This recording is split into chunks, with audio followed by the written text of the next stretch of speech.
Welcome to the Minimalist Educator Podcast, where the focus is on a less is more approach to education. Join your hosts, Christine Arnold and Tammy Musiałowski, authors of The Minimalist Teacher and Your School Leadership Edit, a minimalist approach to rethinking your school ecosystem, each week as they explore practical ways to simplify your work, sharpen your focus, and amplify what matters most so you can teach and lead with greater clarity, purpose, and joy.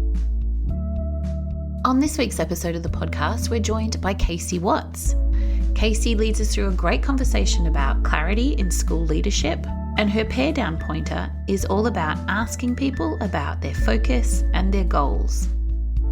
Casey Watts is a clarity-obsessed speaker, author, and consultant, helping leaders transfer ownership of campus goals to staff through the craft of clarity. Welcome, everyone, to this week's episode of the Minimalist Educator Podcast. Today, Christine and I are talking to Casey Watts, and we're really excited to talk about her because we have a lot of crossovers in our work. So, we're just going to chat her on probably for way too long. But anyway, welcome, Casey. It's nice to have you. Yeah, thank you for having me. I'm excited to be here, excited for our conversation. It's going to be fun. Yes. So tell us, how did you land in the space of clarity? What took you there? Oh, what a good question. And this is a great segue. Usually people ask me, what's your journey and everything? And so it's like this long drawn out story, but I love the way that you asked this because it's very direct towards exactly how I got into the idea of clarity. So for many, many years, I've been in education for over 20 years, and half of that time I spent as a classroom teacher, and then half of that time I spent in instructional leadership in a variety of different roles. But in the 10 years that I was in instructional leadership, a lot of those roles required me to partner both with teachers and with instructional leaders. So my very last role when I left the class, or when I left public education, I was a district instructional specialist, and I supported teachers and administrators. And the goal was to bridge that gap between the administrators and the teachers. And it was in that role specifically that clarity just became the thing that I felt like we had to pour into. And it was so interesting because I would work with administrators who would say, we have set the expectations. We've told them what the initiative is. We've given them all of the rules that we need them to implement in order to follow this. Like they felt like they were being really clear. But then I would meet with teachers, and it was almost like the exact opposite narrative was present. And they would say, we don't have any idea what's going on. Or they would say things like, we don't know what exactly we're supposed to do or what our role is. And I even had a lot of people saying, I just want clarity around this. Clarity kept coming up again and again, not necessarily from leaders, but from teachers. And then it's also interesting too, when we started to kind of bridge that gap, I would hear teachers finally saying, I just feel so much better because I have at least a little bit of clarity. And it just took a little bit for them to feel more confident, more empowered, and just better about showing up for work every day. And the light bulb went off, and I was like, oh my gosh, I've got to take a look at what exactly it is we've done that has helped them to have this clarity.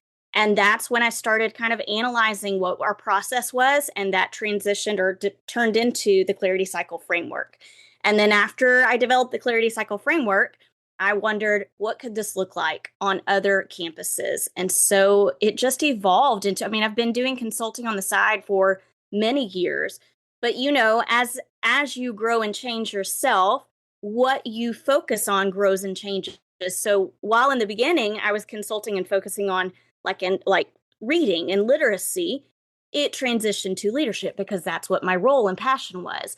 And so I don't know, I ran with it, and I was able to implement it with other schools in other districts across the nation. And it has been so beneficial for so many people.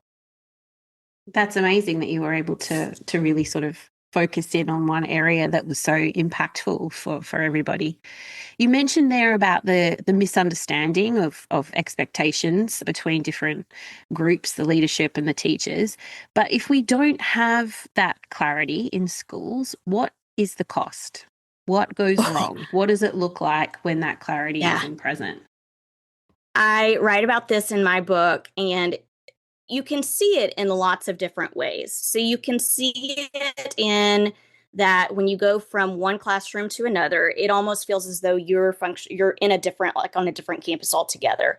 So that could be one thing that you notice. You may notice teachers feeling defeated really, really quickly because they're just not quite sure if what they're doing is to the level of expectation that they're shooting for, right? Because that expectation, while leaders may think they've been clear, teachers still don't know exactly what it looks like. So we haven't painted a picture. You know, Brene Brown talks a lot about painting done. So we hear the phrase clear as kind, and we equate that to we've got to have really hard conversations and we've got to lay the law down about what's expected. But we don't always get to that next very, very important step of painting done. And because we haven't painted done, no one's really gained clarity about where we're headed and how we're going to get there. And so teachers start to feel defeated, and that defeat turns into burnout. And they're confused, but it's not the productive kind of confusion that we're going for, right? It's just the type of confusion that leads them to try to figure it out on their own. And some high achievers will do that.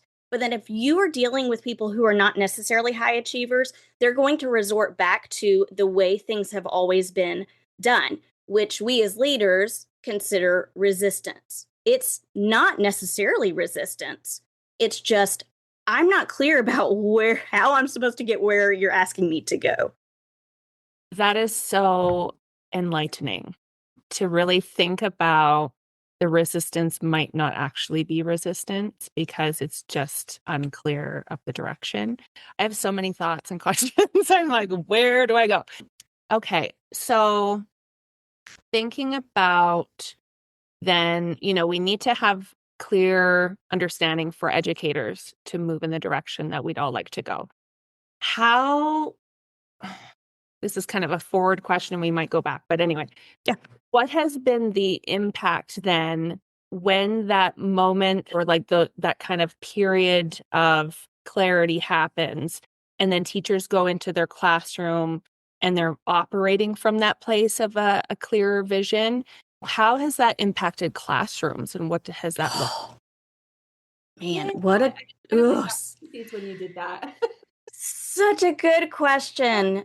And I'm getting goosebumps thinking about like what has been the impact. And it is obviously, listen, you guys know, and we've heard it time and again, there is no magic bullet, right? There's no magic pill. There's just not this magical thing that immediately happens when we try to implement something. However, the Clarity Cycle framework was developed as a series of habits. So it's 6 steps that a leadership team, because I really believe in the power of a team doing the leadership work together. But a leadership team goes through those 6 steps. But as they're going through these 6 steps, they're thinking about habits that they are building in order to create clarity for their people. So because it's a habit that you're continuously building, obviously the impact that you're going to notice will be over a long period of time. It will be gradual. But here's what I have noticed and has been so wonderful to see. First and foremost, I think part of my passion in doing this work is because I want so badly for teachers to love the work that they do. I want so badly for leaders to love the work that they do and feel eager to go to work every day and contribute because they know they are an essential part of that organization.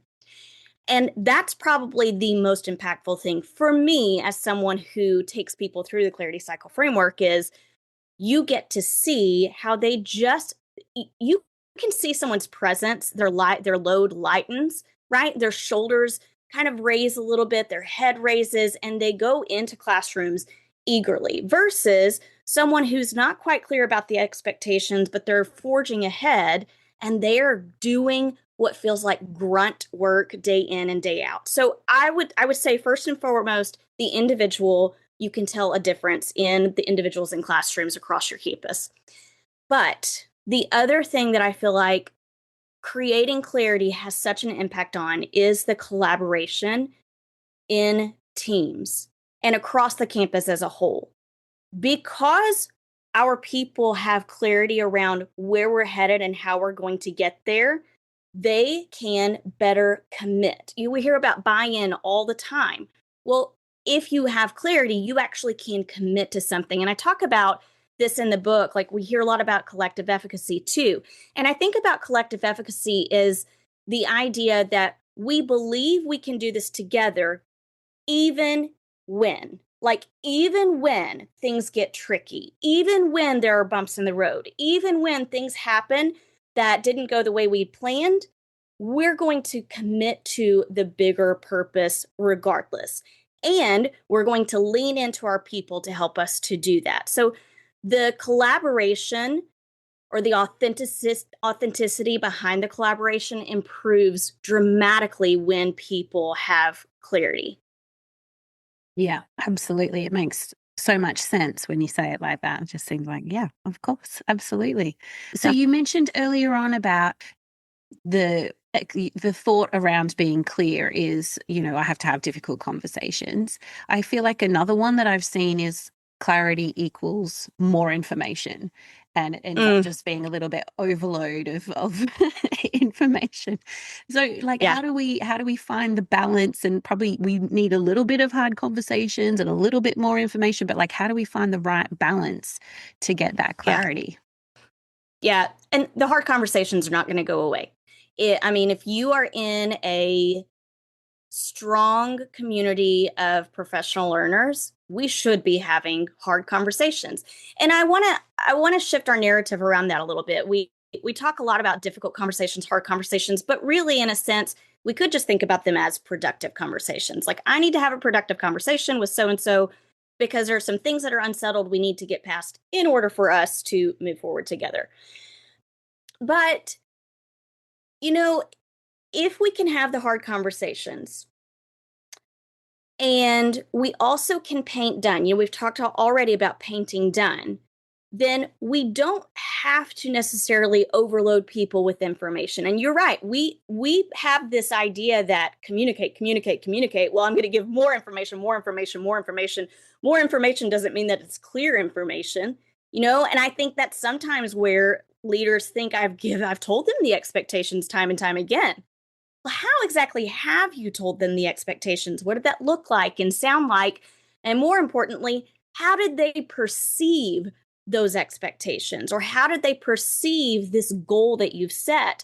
Because the perception may be very different than the reality that we're trying to spin for the people that we're leading. So when I teach people about clarity-driven leadership practices, we're really looking at what is the priority, what are the key essential things that we're working towards, and based on those key essential things, what are the critical moves that we have to communicate both verbally and in action to help people prioritize those things that we've said are the priority. That helps us to kind of weed out what's all of the extra information that we don't have to put out there. Or we don't have to put it all out there at once. It can be a bit at a time. Yes. So many yeses. And again, my brain is like, so many things to ask you. But what was sticking out there was communication can feel very complicated, right? Because we do get it from different places, from different people. You have to kind of determine who you're listening to and who you're tuning out. And so what are some of the tips that you share with your leaders that are kind of like starting points with this isn't about necessarily communicating more things and more often and the frequency, but how do you just tighten your language or just be really more pinpointed in the message that you're trying to share? Yeah. I Typically, when I'm working with leaders, again, I'm working with a leadership team. So most of the time, I might work with individual leaders and we're talking about their communication specifically. But a lot of the time, it's the leadership team. I want them to be able to hone this habit together and hold each other accountable. We always start with what is the campus's area of focus. Like above all, and it could be related to their campus improvement plans or just their district level goals. What is it that we say at this school? We are focusing on this. And then we take that and narrow it down to if that's really our broad focus, and then we're saying this is what we want to be about this year, then what are goals that are going to help us to live that out? After we have goals set, we gain insight from our people. And this is a critical piece that I think people miss out on. And the reason I think it's so important is because this is where communication, the crux of communication is. So if we are not gaining insight from our people, then number one, we're not understanding where they are right now and how we can meet them where they are. But we also don't understand, or we can't utilize the language that's familiar to them. And that's where I want to pause, because we have a tendency to make assumptions about what people understand or know about. For example, if our area of focus was Tier 1 instruction, I can't go into that assuming that everyone has the same or common definition of Tier 1 instruction. Case in point, I was working with a school in Los Angeles, and I worked with the elementary campus and the middle school campus. And before we ever started our work together, I said, okay, I'm going to be focusing on Tier 1 instruction, but I want to be sure that we have a common definition of Tier 1 instruction. Otherwise, I'm just building knowledge on top of a shaky foundation. And that knowledge is just going to fall right through. So I met with them. I said, I want to ask you guys, what is our definition? When we think of Tier 1 instruction, what's a common definition you guys anchor to? And it was crickets for both campuses. And the reason is they had never had that discussion. And with the elementary campus, they could kind of come around, like individuals were kind of coming around some different definitions that were similar. But at the middle school level, one teacher said, I just remember this so vividly, and I bring it up a lot. He said, well, Tier 1 is your students that need the very most support. Like they have to leave the classroom. And I was like, ooh, I'm so glad I started with what is Tier 1 instruction, because we had to come around some kind of common definition. And it's like that with so many different definitions. I think because of that one situation, it changed the way that I work with teams of teachers, teams of instructional leaders. It changed the way I do professional development sessions. Anytime I come across a word that I'm like, this could be something that we have varying definitions around, we pause and we say, okay, wait, before we move on, what do we mean by this? Just to get a baseline of this is what we mean. Okay, now let's build our learning on top of that. Yeah, I can absolutely imagine that happening in many different situations and contexts for sure. You mentioned that you work mainly with leadership teams, but I can't help but feel like that improvement of clarity from that level would trickle down a little bit so that the teachers are becoming more clear with their students, with parents, like there's more clarity in the whole community. Is that what you see ending up happening? 100%. And one of the things that I think I love most about working with leadership teams, and this is an enlightening thing for a lot of them because I don't think we practice this a lot, but when I work with the leadership team, one of the things I encourage them to do is to let people know, like, if you are working on building this habit, tell people you're working on building this habit and tell them why you're working on this habit. Like, what is it that has been going right for you as far as like communication goes or creating clarity has gone?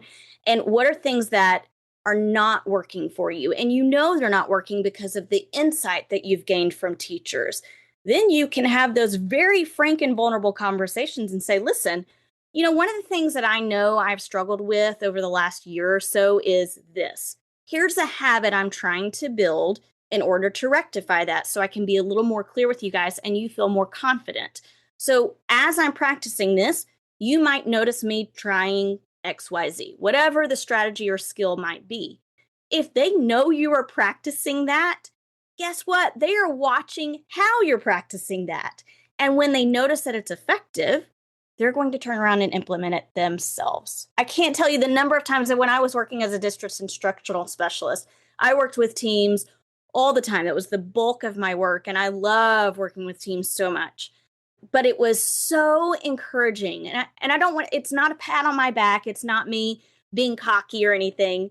It's just really cool to watch teachers start to lead their own team meetings and start to implement the things that you have modeled, which is the goal, right? That is the goal. It's the same thing with your students. You want them practicing the learning strategies that you have modeled.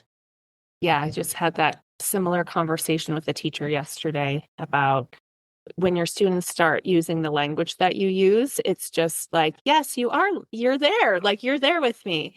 And Yeah. so it's probably just like you should pat yourself on the back, right? Like when you do see the change in a community and it's making people do better at their job, and it's probably really improving their relationships. Is that something you've noticed as well? Oh, for sure. Yeah, definitely. I mean, and that's true for any relationship you have. Just think about your spouse or your kids. I write in the book a lot about our time traveling with the kids. It's the very beginning chapter. And the chapter is titled, Why Did We Do This? And we had started this like 7-day journey across the United States to go on the national parks tour. And so we were going to go to 5 different national parks, and we started the road trip because we weren't flying anywhere. We were driving. And one of my kids just asks questions all the time. He's just a question asker. And I love that about him. But in a car on a really long road trip, it's just like you find yourself saying, what were we thinking getting in this car with these 3 kids driving across the United States? But what we didn't think about was what his intent was. His intent was to gain clarity. And we were kind of ignoring that. So finally, hours into the trip, we were like, okay, wait a minute. What could we do differently? And so we gave a tentative schedule. Like, here's where we think we're going to be at this time. When we get to this hotel, we're probably not going to have time to swim. And because we were able to give him, even though it was tentative and he was okay with that, it gave him some clarity and it allowed us to appreciate our time with him more. So, even outside of your work, your personal life, people we're wired to gain clarity. And so it does improve any relationship you have. Yeah, and it's just so much easier to be there for other people if you know exactly what they're looking for, what the intent is, as you say. Absolutely. Oh, my goodness. I am really reluctant to head us towards the end of the episode, Casey, because this has been such a great conversation. But one thing we like to do before we wrap things up is to ask for a pair down pointer. So any tip or strategy that you would like to leave our listeners with, or viewers as well? Yes. Okay. Here is my pair down pointer. And I'm going to say 3 different things. Okay. Number 1, what are you focused on? Number 2, what are goals that are related to that focus? And then number 3, this is really important. Ask your people about that focus and those goals. The most important thing anyone can do when they are really trying to gain clarity for themselves and create clarity for other people is gain insight. You have to know what other people are thinking, what thoughts they're processing, what they've done and what they haven't done, in order to gain clarity for yourself and create clarity for your people. So one of the strategies I talk about in the book and that I teach to instructional leadership teams is going on listening tours. And you are simply listening. You're asking some really thoughtful, intentional questions. And then you're just stepping back and listening, taking notes and saying, thank you. That's it. That's all we have to do. That's a first step to starting to gain clarity and create clarity. Thank you so much, Casey. I feel like we could just talk for hours about this, of course. It's been so great to chat with you about the work that you do and get some insight into your thought process around clarity. And we're excited for our listeners and viewers to share that with us too. Thanks so much. Yeah. Thank you. This episode is brought to you by Casey Watts of Catching Up with Casey. If you're a school leader struggling with misaligned teams or just feeling stuck, Casey helps you find clarity, set meaningful goals, and lead with confidence. Find out more at catchingupwithcasey.com. Thank you for listening to the Minimalist Educator Podcast. Join Christine and Tammy and guests again next time for more conversations about how to simplify and clarify the responsibilities and tasks in your role. If today's episode helped you rethink, reimagine, reduce, or realign something in your practice, share it in a comment or with a colleague. For resources and updates, visit planzeducation.com and subscribe to receive weekly emails. Until next time, keep it simple and stay intentional.